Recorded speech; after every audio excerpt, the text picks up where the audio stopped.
Assalamualaikum warahmatullahi wabarakatuh.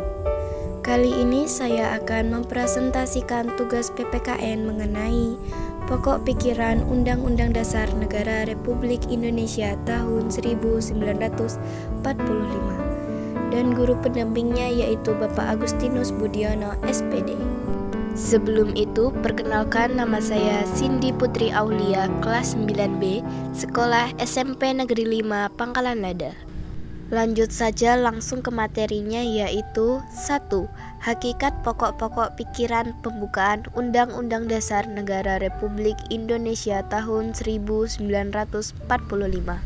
Selain mempunyai makna yang sangat mendalam, pembukaan Undang-Undang Dasar Negara Republik Indonesia tahun 1945 juga mengandung pokok-pokok pikiran.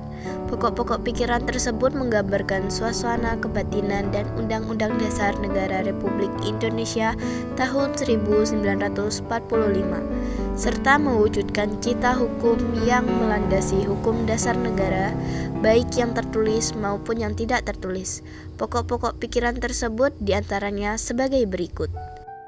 A. Pokok pikiran pertama. Negara melindungi segenap bangsa Indonesia dan seluruh tumpah darah Indonesia dengan berdasar atas persatuan, atau pokok pikiran persatuan. Pokok pikiran ini menegaskan bahwa dalam pembukaan Undang-Undang Dasar Negara Republik Indonesia tahun 1945 diterima aliran negara persatuan, negara yang melindungi dan meliputi segenap bangsa dan seluruh wilayahnya. B. Pokok pikiran kedua. Negara hendak mewujudkan keadilan sosial bagi seluruh rakyat Indonesia, atau pokok pikiran keadilan sosial.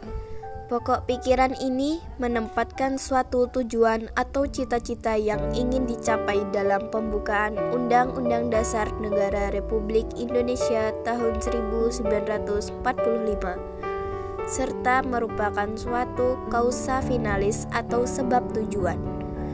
Dengan demikian, penyelenggaraan negara dapat menentukan jalan serta aturan yang harus dilaksanakan menurut Undang-Undang Dasar untuk mencapai tujuan memajukan kesejahteraan umum yang berkeadilan.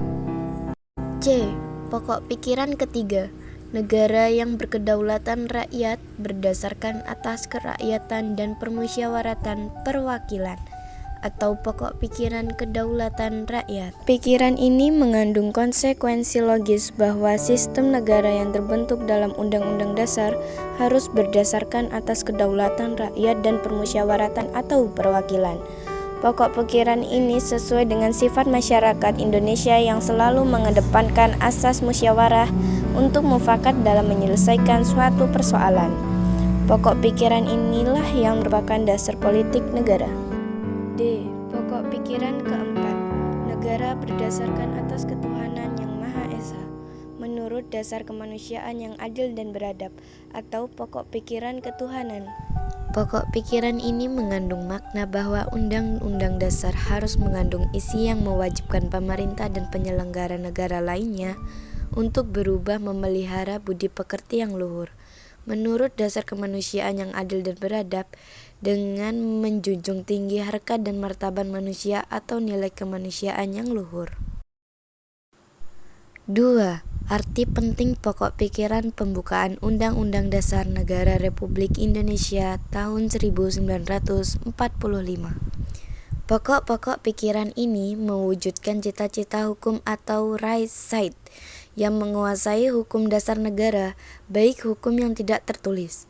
Berdasarkan pengertian ini, dapat disimpulkan bahwa pokok-pokok pikiran yang terkandung dalam pembukaan Undang-Undang Dasar Negara Republik Indonesia tahun 1945 adalah sumber hukum tertinggi di Indonesia. Pokok-pokok pikiran Undang-Undang Dasar Negara Republik Indonesia tahun 1945 juga memiliki arti penting dalam konteks hukum dasar. Aturan dasar dalam pasal-pasal Undang-Undang Dasar Negara Republik Indonesia tahun 1945 yang tidak lain adalah nilai-nilai Pancasila. Sekian presentasi dari saya, mohon maaf jika ada salah kata atau kalimat. Saya ucapkan wassalamualaikum warahmatullahi wabarakatuh. Jangan lupa subscribe ya.